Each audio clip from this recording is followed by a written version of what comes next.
Kemudian terakhir yang ketujuh, pasal yang ketujuh tentang la ilaha illallah ini menjelaskan faidah. Apa faidahnya? Kalau kita selalu berzikir, berbiasa-biasa, di situ terletak faidah yang banyak. Di antaranya, faidahnya kembali kepada baik akhlak. Kalau orang senantiasa membaca la ilaha illallah serta memahami isinya, dia akan mendapat akhlak yang baik dalam keagamaan. Akhlak dalam agama. Akhlak itu sangat penting. Ya, akhlak itu intisari agama. Karena Nabi ditanya orang, "Madinu ya Rasulullah?" Apa yang agama itu ya Rasul? Nabi menjawab, "Ad-dinul akhlak." Agama itu akhlak. Yang sangat terpenting dalam agama akhlak. Sama dengan al-hajju arafah. Haji itu arafah. Rukun yang terpenting dalam haji itu adalah wukuf di arafah. Jadi bagaimana saja kita beramal, bagaimana saja kita beribadat, kalau tidak lahir akhlak yang mulia, tidak ada artinya. Jadi untuk lahir akhlak yang mulia ini, latih diri kita memperbanyak zikir la ilaha illallah serta memahami makna yang terkandung di dalamnya. Ini salah satu faedah. Yang kedua, faedahnya adalah karamat. Karamat itu tidak ada perguruan tingginya. Perguruan tinggi supaya kita dapat karamat tidak ada. Di mana jalannya? Memperbanyak zikir. Orang keramat itu sesuatu pekerjaan yang luar biasa terjadi pada wali Allah, orang-orang yang saleh. Itu keramat. Maka dapat itu, ia berzikir. Berbanyak zikir la ilaha illallah.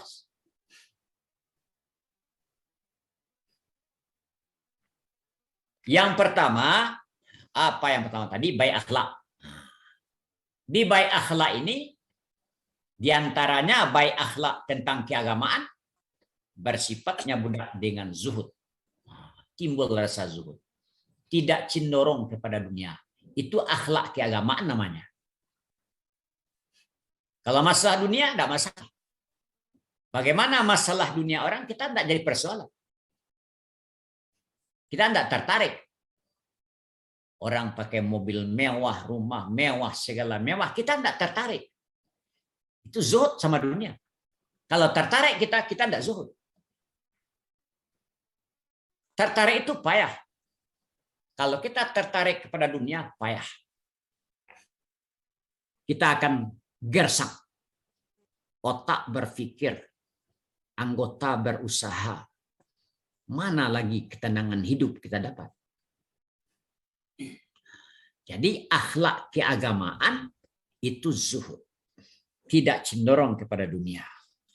Yang zuhud itu tidak ada cenderung hati kepada dunia. Bukan kita tidak cari dunia. Kita di dunia ini tentu cari dunia. Tapi tidak cenderung hati. Dapat alhamdulillah. Tidak dapat juga alhamdulillah. Usahakanlah sekedar usaha kita untuk memenuhi kehidupan kita. Boleh. Tapi untuk menanamkan rasa ingin, rasa tidak puas terhadap dunia ini berbahaya. Itu maka perlu zuhud. Kalau orang zuhud tidak perlu berdusta mencari. Kalau orang zuhud tidak perlu menipu. Kalau orang zuhud tidak mungkin korupsi.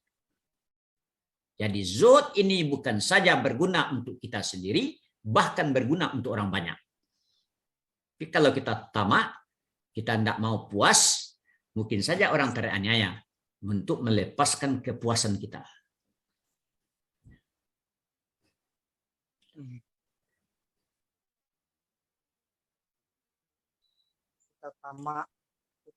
Kemudian akhlak keagamaan.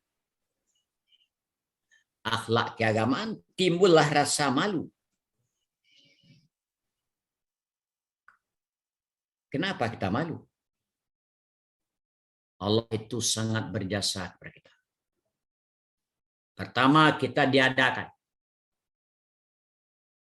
Kedua, kebutuhan kita dijamin oleh Allah.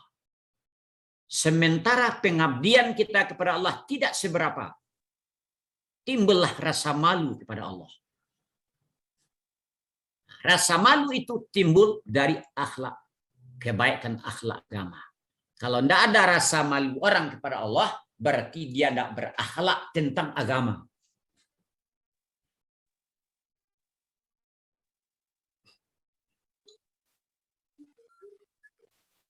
Sedangkan larangan Allah kita kerjakan. Perintah Allah kita tinggalkan. Sementara kita tidak puas dengan nikmat Allah. Itu sebetulnya malu kita dengan Allah. Kita tinggal di bumi Allah. Bukan di milik kita tinggal. Kita tinggal di bumi Allah. Yang dibutuhkan punya Allah. Air, makanan, udara, segala macam yang kita perlukan itu Allah yang miliki semuanya. Sementara perintah Allah tidak terlaksanakan. Tentu tidak malu kita kepada Allah. Tapi kalau orang yang berakhlak terhadap Allah, malu dia. Dia akan selalu menangis, mengingat kelalaiannya, mengingat nikmat Tuhan yang tidak puas-puasnya dia. Dia menangis. Apalagi akibatnya nanti. Summalatus alunna yauma izin anin naim. Satu persatu nikmat Allah itu kita pertanggungjawabkan nanti di hadapan Allah. Dia orang yang zuhud, tidak mau dia.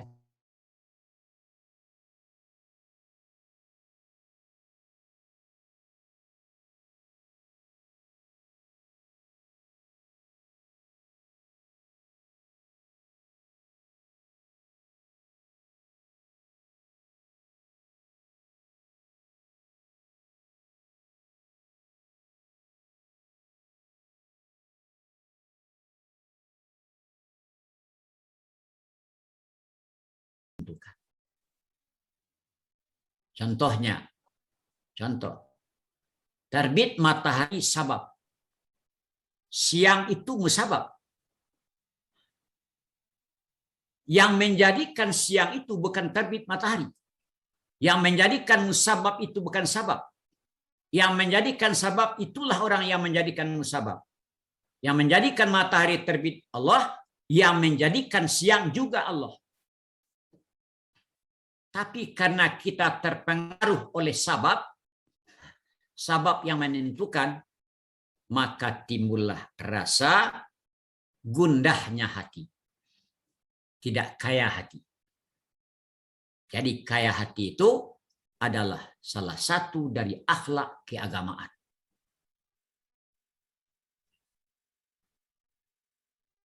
Dan dia tidak mendebat Allah dengan lau. Menebat Allah dengan kalau begini bagus, kalau begini, kalau begini, kalau begini, kalau kaya, kalau sukses. Itu berarti menebat Allah dengan lau. Tidak ada itu. Kalau orang kaya hati, tidak ada itu. Kalau orang berakhlak keagamaan, tidak ada itu. Apa yang datang darinya, terima. Inilah kehendak Allah. Raditu billahi rabba. Aku rela bertuan kepada Allah. Kalau rela bertuan kepada Allah, rela kita menerima apa yang ditentukan Allah kepada kita.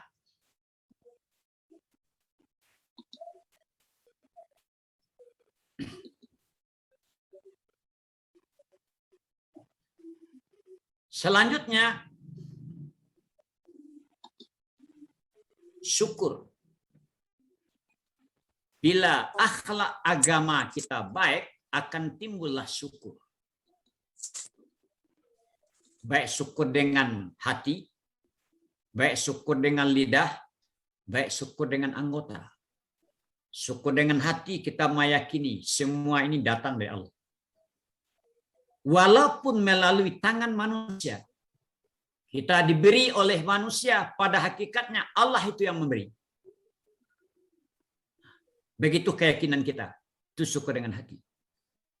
Kita diberi oleh Tuhan, kita diajar oleh guru, ilmu, dapat ilmu. Yang mendapatkan itu Allah. Guru hanya mengajar. Kita hanya berusaha. Yang menentukan adalah Allah. Jadi bila kita gagal dalam berusaha, tidak masalah. Tidak putus asa.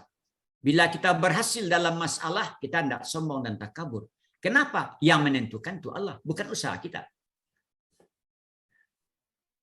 Itu syukur. Kita rasakan bahwa yang di tangan kita, walaupun melalui usaha kita, walaupun melalui tangan-tangan yang lain, tapi yang sebenarnya memberi itu adalah Allah. Itu syukur hati. Kemudian bersyukur dengan lidah. Kita baca alhamdulillah. Bila kita mendapat nikmat, kita baca alhamdulillah. Kemudian bersyukur dengan anggota. Beribadah kita kepada Allah. Kita pergunakan nikmat Allah itu untuk beribadat kepada Allah. Wabtaghi fima ataka Allah daral akhirat. Carilah pada nikmat yang diberikan Allah itu kampung akhirat. Kebahagiaan akhirat. Ibadat. Semua nikmat Allah itu pergunakan untuk ibadat. Bila lengkap yang 3 tadi, syukur dengan hati, syukur dengan lidah, syukur dengan anggota, maka akan kita terima janji Tuhan. La in syakartum la azidannakum. Itu janji Tuhan. Jadi termasuklah syukur tadi akhlak dalam beragama atau akhlak dalam keagamaan.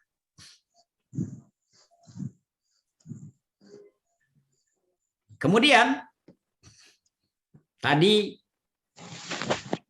kalau sering kita membaca la ilaha illallah, maka kita mendapat karamat.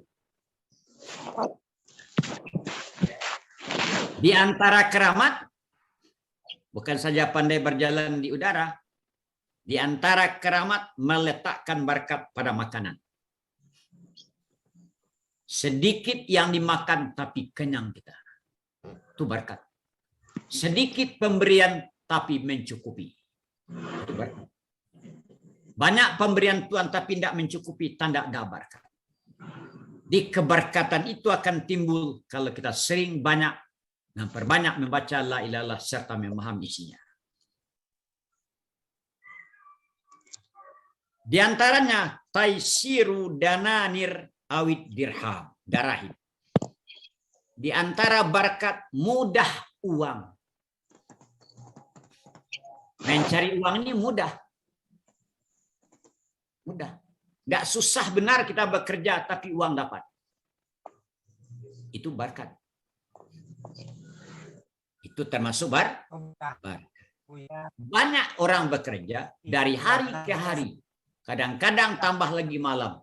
Tapi kehidupan susah juga. Itu tanda tidak berkat. Kenapa tidak berkat? Kita menjauh dari Allah. Kita tidak memperbanyak zikir. Serta memahami isinya. Ini salah kita juga. Tuhan telah menunjukkan jalan untuk keberhasilan dan kesuksesan kita, tapi jalannya tidak kita tempuh. Salah kita. Dan banyak lagi yang lain demikian. Keberkatan datang. Kadang-kadang tidak terasa bagi kita itu. Kadang-kadang ada yang kita tanam. Maka hasilnya berlipat ganda. Orang sama. Apa yang ditanam orang, itu pula yang kita tanam. Bagaimana cara orang mengolah, begitu pula cara kita mengolah. Tapi orang tidak berhasil. Kita berhasil. Bagaimana pikiran kita ketika itu? Tidak ada mungkin kebanyakan orang berpikir. Tapi itu sebenarnya berkat. Mungkin ada dia berzikir dulu. Berzikir ada satu ibadat yang diamalkannya. Dibalasi oleh Tuhan di dunia ini dengan banyak pendapatannya. Gagal dia di dunia ini, barangkali ada perbuatan salah yang dikerjakannya dulu. Barangkali sebulan yang lewat, barangkali setahun yang lewat, barangkali 10 tahun yang lewat. Maka diberi ancaman oleh Tuhan di dunia ini. Gagal dia dalam berusaha. Jadi, bila tidak ada gagal, itulah datangnya berkat. Bila berhasil yang kita usahakan, itulah dia yang berkat. Apa sebabnya? Memperbanyak zikir tadi. Itu maka dikatakan zikir intisari ibadat. Bagaimana saja kita beribadat, kalau tidak zikir, tidak ada arti. Aqimis salata li zikri. Dirikan sembahyang untuk mengingatku. Apa hasilnya? Apa isinya? Sembahyang itu untuk mengingat. Jangan salah paham. Dirikan sembahyang untuk mengingatku. Bawalah mengingat. Kita sudah mengingat Allah, apa guna sembahyang lagi? Sembahyang itu untuk mengingat Allah. Kita sudah mengingat Allah, apalagi guna sembahyang? Tidak begitu pengertiannya. Cuma sembahyang itu untuk mengingat Allah. Menandakan intisari dari sembahyang, intisari dari ibadat adalah mengingat Allah. Itu maka dikatakan, dengan mengingat Allah, dengan berzikir kepada Allah, berkat akan turun.